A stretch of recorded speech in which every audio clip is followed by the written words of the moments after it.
Hello and welcome to Corruption Chronicles. We are the podcast that talks about corruption and invites people to come visit with us who are facing corruption, and they can tell us how they're fixing it. There's corruption everywhere and there are people fixing it everywhere. It can be done. A lot of people think you can't beat City Hall, and there's a lot of people out there doing it. I'm Debbie Peterson. I'm your host. And today we have with us Clive Grey. And Clive and I have been friends for about 7 years. We met when we were campaigning together. He was campaigning for a Senate seat, U.S. Senate. I was campaigning for a supervisor seat in San Luis Obispo County, and neither of us won.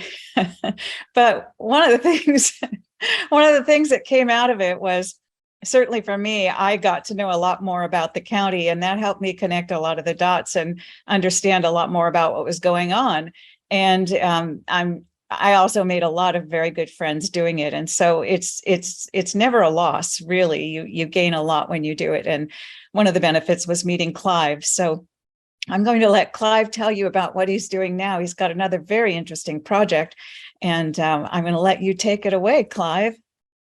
Thank you, Debbie. And I want to say, when I met Debbie, what attracted me to her, the fact that she did what she thought was best for her constituency rather than what the party line always said. And that's what leaders are all about. And I was running the Senate. I actually ran against Kamala Harris, believe it or not. And as you may well know, I lost.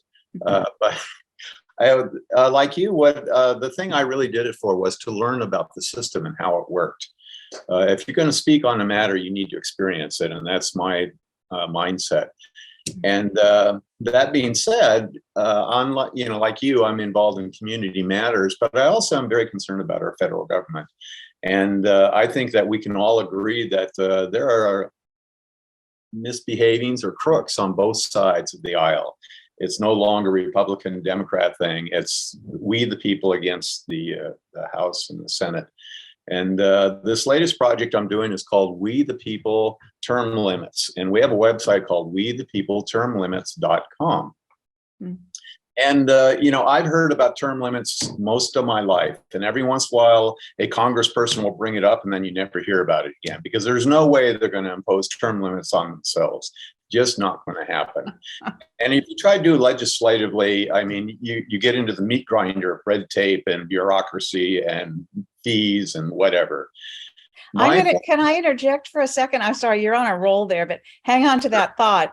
I mentioned term limits on a podcast I was on last week, and I met a council member in Morristown, North Carolina, and I'm calling out that town. I'm saying, congratulations, Morristown, North Carolina. They had a council member who had been in for 12 years. He was running for another term, and he favors term limits. And he was the only one on his council who did. No one else would support him in term limits. So he's going beyond, I think, what you feel comfortable with. But I just wanted to give a shout out to a council member. I think it was Rye. I think it was RAI. But shout out to Morristown, North Carolina. They seem to be a great, honest council, even if they don't go for term limits. Anyway, I'll let you carry on with that. So there's one out there. Yeah, and not against legislators who for it, but the problem is they're not going to get any traction, and we know this. Our formula with wethepeopletermlimits.com, and by the way, we go on our website, because we do have a sign up for change.org. The more signatures we get, the further our reach. And but first, let me explain to you what we're all about. We are not there to make money or to tell you which party to vote for. We are nonpartisan. And our thing is, vote for the candidate of your choice. However, do not vote for anybody who has been in there 13 years or longer. And that means that in the Senate, they get 2 terms, in the House, they get 6. That's more than enough time to do your thing and do something positive for the American people. It was it's dark in my studio here, but it was Harry Truman who said term limits would cure both senility and seniority. Both are terrible legislative diseases, and that is, and we see evidence of that in both cases. And so, by not voting for anyone in the 13th year, not only cures a senility thing, which we are seeing bits of here and there, But more importantly is when you're in an institution for that long, spending other people's money or taxpayers' dollars, you get this sense of entitlement. And we're seeing that all day long. And people need to realize that the laws that they are passing, they are exempt from. That is totally wrong. And the ones that they're not, for example, insider trading, they are fined like $100 to $200. I'll take that all day long. So I invest, I make $1 million, I pay a fine of $200. I mean, where do you find that deal for the American people? You do not. They have a healthcare system that's a bit of a mess, but they have their own healthcare through Bethesda, Maryland. A very nice healthcare. I wish I had that. I wish I had a piece of that. So the point is, we, the people, have the power to actually vote these people out. And again, regardless of your party, vote for the party of your choice, but not for anyone on their 13th year or longer. And if we can get 50% of the population to do this, within 3 election cycles, we will start cleaning out the Congress in a major way. And if you have to remember, the founding fathers, many of them were teenagers, most of them under 30. And their whole idea was, I get in, I do what I can for the country, and then I go back to being a farmer or a cotton person or whatever. And we're not seeing that anymore. We have people that have been there so long, they feel entitled. Yes. So the framers of our Constitution, and I guess if you think about it, they really were. The framers of our Constitution were all very enthusiastic young people. And that's what we really need right now. Some very enthusiastic, we the people, young people who are thinking about how things work and how to make things work better and how to work together to do that. And I know the first objection I had to what you're doing was, was legislation. You'll never be able to make it happen. But you're not talking about creating any kind of legislation. Is that right? That's correct. And we are not a nonprofit either. Is that a double negative? But anyway, we are not, a grassroots movement. And the reason I did that is I don't want to be tied up with red tape and bureaucracies. This is a simple grassroots movement. Share it with your friends on our Facebook page, on LinkedIn, on Twitter, around the coffee table, around our breakfast table, whatever, but share it with everybody, because this is a simple matter of we, the people, using our votes to control the House and the Senate. And we have that opportunity. Many people seem to have forgotten that. They seem to think we no longer have the power. What does my one vote do? It does a lot if you talk to your friends and neighbors. And so this is a grassroots movement. We're not looking for money. However, should you want to donate, you can donate to our social media company, and they will use it for Facebook ads to extend our reach. So we already have connections in Chicago, working on Kentucky. We have a friend there, and the word is starting to get out. Just about everybody I talk to, regardless of party, agrees that term limits, it's due, it's time. Because you see the decisions they're making. Oops, excuse that. So that's it. It's just something. It's just really, really simple. If you want term limits, if you don't want people in there too long, just don't vote for them. That's it. Exactly. Simple. And I mean, I have to admit, there's some people who've been there over 13 years, and I like what they do, but we have to apply it to everybody. We have to draw that line. Even if you think they're doing okay, I mean, the point is, you don't always know what's going on behind the scenes. We only get a myopic view of it, if you will. So we have to apply it all across the board. 13 years or more, do not vote for them. And we have the power. And once we're going to take this on right through to the general election. And then also we're going to discuss other things that the current government is placing upon us, things that are, like Gavin Newsom, he says, okay, no gas, no oil, no combustion engines, buy an electric car. Oh, and by the way, you can't plug it in this summer. I mean, these are some of the things that they're putting forth. And now it's just getting ridiculous, absolutely ridiculous. People are worried about paying their bills. They're worried about food. They're worried about groceries, and they're talking about climate change. Just like, you get it. I care about the environment. I was a solar contractor back in '83. I get it. Unfortunately, solar doesn't work. It's not at that point where it sustains itself. Uh, So I've had an interesting thought this morning. I was thinking about what we were talking about today, and it occurred to me that we probably put more of our money into government in our lifetime than into anything else. We probably, if you think about the sales tax we pay, the gas tax we pay, all of those taxes we pay when we buy things, and then of course the taxes that we pay, the Social Security taxes, and then all the state taxes, the federal taxes, the local taxes that we pay, we're probably giving more money to our government than anything else. And if you think, okay, well, who do I trust to manage my money? Who do I want in there? And so that vote really matters. You're careful when you pick an accountant. So we should be careful when we pick someone who's going to manage more money than we put into anything else. yes, and you're right on target there. Like you, I was a self-employed businessman most of my life. And I did that calculation once, and I came up to about 60% of all our income went to taxes in one form or another. Little things. You go to a hotel and there's a bed tax and there's a tire tax and a road tax and on and on. And once you move into retirement, the biggest bill I have is property tax. Right, correct. And we're still paying sales tax and all that. And I mean, it's gotten absurd, especially when you see how they spend that money.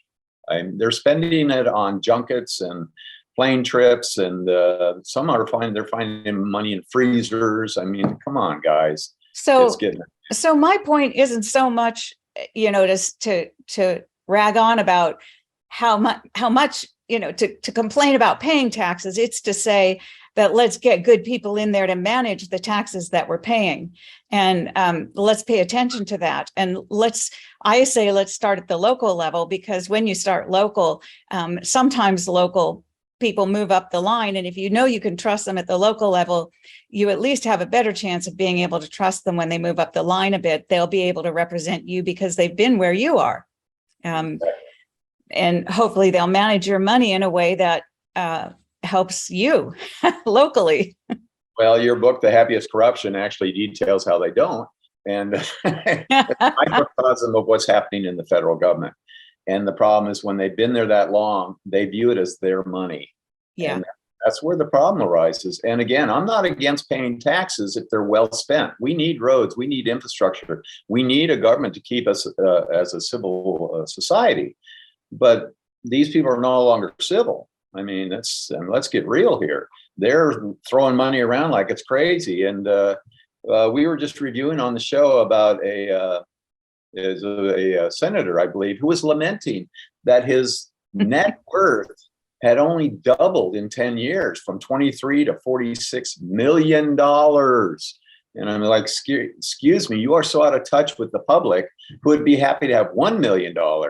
I mean, seriously, they are out of touch with the American people. And that's why we need young people. And it was, I believe, Thomas Jefferson who said that these people need to be out so that they are under the rule of the people legislating over them, so they remember that you have to live under these laws. Whereas the House and the Senate, they're in there for a lifetime. So they never experience living under their own laws that they put forth to us. It's absurd. So where can be more about this? I know you've got you've had some forums or something like that. Where do people find out more about this? We the People termlimits.com. We also have a Facebook page. I got to tell you, I'm not a social media guy, but fortunately we do have a social media company attached that can help you out with that. But when you go on wethepeopletermlimits.com, there is the change.org thing. And we also have the Facebook, and they're just now putting us up on LinkedIn. We're going to be on YouTube. So the Facebook is also, I'm sure, We the People Term Limits. And Yes. And as I understand it, you have a bunch of people who come on and talk a little bit about these specific people. And the same with the website. So if people want to know, well, who is it who has been in there so long? What do we need to know? And what do we need to know about them? They can find some of those things on the website, and they can hear some conversation about those things if they go to the Facebook page and your YouTube channel. They'll be able to link, I'm thinking, at any of those places. You are correct. You're far more articulate about it than I am. And you've got t-shirts too, I understand. And I'm thinking too Yes. about the on your oh, what was I was thinking about something else they could do. Oh, that's what it is. Your change.org. That's a petition, isn't it? And what's the purpose of the petition? It just gets the word out, and change.org is about people wanting to change things in life that they can't personally control by themselves. And if you get enough signatures, it helps you in the social media world to get your word spread out through the United States. The benchmark for us was the petition. What's the petition itself? What does it say? You had to ask me that, didn't you? No, you don't have to give me all of it, but I mean, basically say something like we're opposed to people being in office for too long. Is that what the petition is? It basically just reiterates our message that we have on the website. And what it does is the petition actually helps us get the word out nationally. And the benchmark was 1,000 signatures. We've already exceeded that. Mm-hmm. And now we're going for 10,000 signatures because we need 50% or more, 51% actually of the voters to go along with us. And it's so easy. All you have to do is vote. That's all we're asking. Just vote, but vote intelligently. You know, I mean, we all agree that we need term limits. I have yet to find anyone who is against term limits. And they go, oh, but they'll never pass that. Yes, but we, the people, can do so. And we have to remember that the foundation of this country is built based on the voters. But we have to pay attention. You don't just go on and look, oh, I like the look of him on TV, you know, and many people do this. They don't research. And so, again, if you don't really know who the candidates are, just don't vote for anyone 13 years in office or longer. And that will clean it all out. Because these people that come in, and I was one of them, when you first get into politics, you're very idealistic. You really want to do the best you can. You're not swayed by the General Assembly, if you will. And that's what we need is fresh blood who know that in 2 terms or 6, depending on which side you're on, is going to be under those very laws that they're legislating. And they're going to think twice about what they legislate. Whereas if you are permanently in there and immune from it all, then what the heck? So going back to your vote counts, I just wanted to let folks know that on my website called debbiepeterson.com, DEBBIE, and then Peterson, PETERSON. You probably can see it behind me on the poster of my book, which is Corruption Chronicles, Sleaze, Lies, and Suicide in a California Beach Town. But if you go onto my website, it will link you. You can find the link to a course that I have that's called Double Dias, Adventures in Local Government. And that is going to be on special. It's just $97. And it is a 4-hour course. And you can learn in 4 hours what it took me 6 years to learn.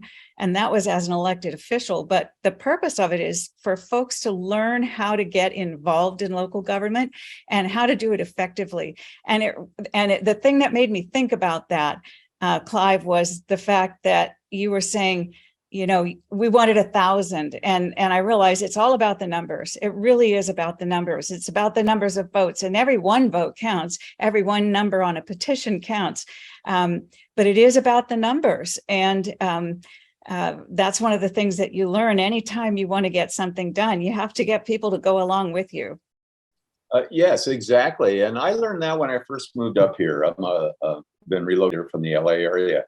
And when I first came up, the neighbors were battling a project that was ill-conceived. It was 900 homes and a restaurant and a hotel, and there wasn't water to service it, and the roads weren't adequate to handle it. And the city of Pismo Beach was shoving it forward. And so we, as a neighborhood, grouped together, and I was on the fundraising committee, and we did yard sales of all things and art giveaways and whatever. And we were successful in getting an initiative on the ballot. And it was rather tricky because what had happened is the city of Pismo had granted a change in the of the zoning, because it was R240, which means you have 2 homes for 40 acres, and they let them have just changes so that they could put 900 homes and condos and the whole 9 yards on it without the people knowing about it. So we got an initiative on the ballot saying anytime that the city gets involved in a project, they have to put it up for a vote to the citizens so that they are aware of what's going on. As soon as we got that through, it goes in for 30 years, and the developers walked away from the project, and they are now developing it under R240 as it was meant to be in the first place. Oh, congratulations. I didn't know about that. Yeah, that was the really Save Price Canyon project. And that taught me that it was just a group of people, and there were about 30 of us. We all did our specialties. We had the legal people. I was the hot air specialist. And so I would work with the TV and do my little thing in front of the city council and stuff. But we all, what we're doing now, again, if you have contacts in the social media world, please use them, spread the word. And this doesn't require a whole lot. Just tell people about it and vote. I mean, whereas the other one, we required a fair amount of money to make the whole project happen. That's huge too. It's the play to your strengths, because a lot of people think, well, first of all, they don't know how to get started. They don't know how to get involved. And then they think, well, what have I got? I can't do it. And that's the reality of it, is you play to your strengths. And sometimes your strength is going to just be showing up. Sometimes you just need a lot of bodies and a lot of faces, and just showing up is all you have to do. Everybody has to show up, but sometimes that's all you have to do. And you've got, as you said, the hot air specialists, you and I, but you've got people who have all kinds of abilities. You've got some folks who can write. You've got some folks who can carry the signs. You've got some folks who can, do whatever it is you need to do, but everybody has different abilities. And that's the whole point of We the People. We are all important. And the one thing we all have, there's two things I think we all have in common. For one, we all have a vote. Yes. And for two, it seems that all of us, I've never had anybody disagree that we all want honest government. And so we can all agree on those things, and we can all get together on those things. And party makes absolutely no difference to any of it. Good management of our money. Yes, we may have some differences about what the use of our money looks like, but the good management of it, we all want that. Exactly. And that's always been my premise. When I ran for the Senate, I ran as an independent, and people said, why is that? I said, because I agree on issues on both sides. And I'd get down to the core issues. It's like the prison systems. They're not working. So I said they should be changed into educational systems so that you're required to get an education when you're in prison, whether it be a GED, high school diploma, college degree, or a trade. And so that when you got out, you actually had learned something and had a skill rather than learn how to be a banger or whatever. And everyone would agree with that, right? And the water, same issue. We all want clean water, right? And I actually got kicked off a board once because, and it was for clean water issues. And because I was considered a conservative, even though I contributed financially and a lot of time, they said, well, you don't really fit our profile. And they actually told me, well, because of your beliefs, we don't think you care about clean water. I'm like, sure, yeah, I want to drink toxic water. I mean, come on. We all want the same thing. We want our kids to be safe. We want good education. We want clean air. We all want the same thing. The only difference is the vehicle and how you get there. Unfortunately, in today's world, as I see it, the House and the Senate, those people, all they care about is lining their pockets. And, the economy can crash and they'll all be great, because when, you're crying because your net worth is only 46 million. I mean, seriously, let's look at everyday folks, we need to survive this. And, there are great concerns going on. I just saw an article that we're going to be running out of diesel in about a month. That's huge. Well, I missed that. What was it you just said? This country will be running out of diesel reserves in about a month. Oh my goodness. Because they've been selling off our gas reserve to China. I don't know why. They've capped off all our oil production. And I mean, I was a solar contractor. I'm in favor of it, but it is not ready. It is not ready for prime time. You can't, you need to have both going on simultaneously. You can't just shut one down. And if we lose diesel, that's all our trucking and ships. And I mean, that's most of our commerce that's going to shut down. And so this election is going to have a huge impact whether or not they can turn that around. Europe's already starting to suffer. In Germany, they're starting to cut down ancient forests to heat their homes because they're running out of heating oil and diesel. So you're saying you want to get some practical people in there who are looking at the practical problems that we're facing. Exactly. I mean, I don't care what pronoun you want to use, go ahead, but that shouldn't be a legislative issue. I mean, seriously, call yourself whatever you want, believe whatever you want. That's the freedom of this country. But the reality is we're getting to the point where people can't afford gasoline, they can't afford groceries, they can't afford to live, and that's not our fault. That's the government's policies that are doing this. Well, there are some who would say, excuse me, I jumped there and hit my camera. There are some who would say that is our fault because we voted them in and we let them stay. And it's our government and we own it. And so if it's being run by idiots, who are the idiots who elected the idiots? Well, I can't argue that point. And yeah, well said, well said. And again, that goes to our point. Pay attention who you're voting for. And if you don't know who you're voting for, just at least cap it at 13 years. Because I know a lot of people go, oh, I like the sound of his name. It's like, really? I'd rather you didn't vote than vote just based on a name or a face or something, without any real knowledge. I am alarmed at how many people I talk to about policies of people they voted for, and they have no clue. Yeah, that's true. And that is important. One of the things that I love about the live streaming that you all have been doing on Facebook is there's a college student who comes on and she just keeps hammering that. She keeps hammering, do your research, do your research, do your research. And it's wonderful when you see a 17-year-old going on about that.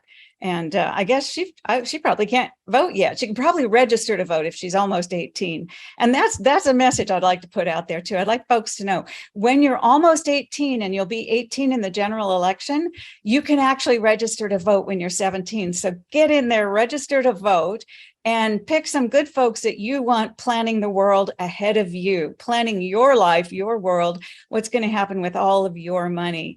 And I think with that, Clive, unless you have any last minute things, I think I'll probably sign off now. I think it was good. Anything else? No, again, just, we the people, termlimits.com. Your vote does count. Absolutely. And you can go to debbiepeterson.com and you'll be linked to purchase books, purchase courses, find all kinds of wonderful ways to fight corruption. And thank you so much for your time today, Clive. This has been Corruption Chronicles with Debbie Peterson. Thank you, Debbie.